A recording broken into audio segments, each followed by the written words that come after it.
So right behind me is exactly what we've been looking for most of today. There's actually a wire down on the ground in amongst this sort of very boggy land here. Normally, obviously, that is well clear of that land. It's been brought down in the storm a couple of days ago. We've been walking the line, but to find this fault, we've had to come all the way along a quarry track. It's been very rough and down a big steep hill here to get into this spot.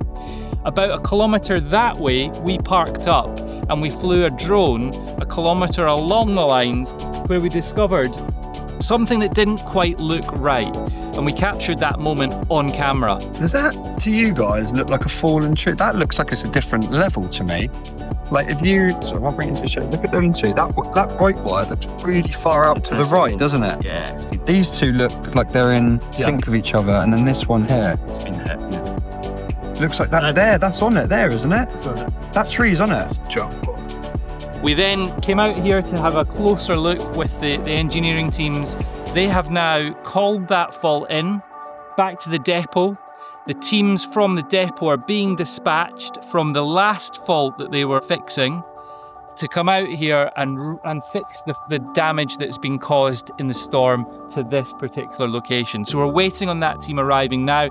They should be here any second now.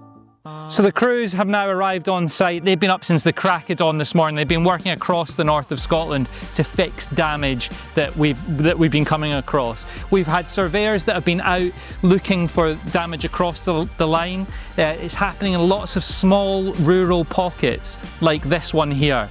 We've then got tree cutters that are sprung into action. They're clearing some of the storm debris that's in the way. Lines people then climbing poles to restring the fallen wires, put new wires on there and get customers reconnected tonight from this instance of damage. So the good news is that customers have been reconnected thanks to the efforts of the teams in the field. We're back in the depot now where they're contacting vulnerable customers to make sure that they are safe and well. I've just gave a customer a phone and they've just recently been restored, but he would like some company. He wants a wee cup of tea. He's been by himself for the last couple of days, so if you could pop round and just make sure he's all okay and have a cup of tea with him, that'd be brilliant.